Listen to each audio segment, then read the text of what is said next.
Read this sentence from the article. Our flashlights soon became an obstacle. Based on this sentence, the writer believes that the flashlights are an obstacle because A. Their batteries wear out quickly, leaving everyone in darkness. B. It is easier to explore the cave with a lantern than with a flashlight. C. Flashlights are heavy and add to the weight that the hikers must carry. Or D. It is harder to climb rocks with only one free hand. To answer this question, we need information from paragraph 8, which I have posted here.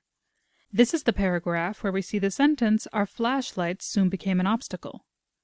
To answer our question, we need to rely on a context clue, mainly the context of the next sentence, which tells us that there were spots where we needed both hands for climbing over the increasingly large and jagged rock falls.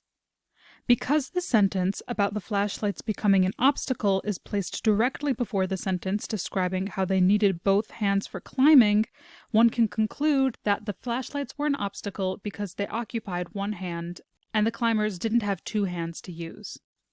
Based on this information, we can head down to our choices and select D, "It is harder to climb rocks with only one free hand," as our final answer.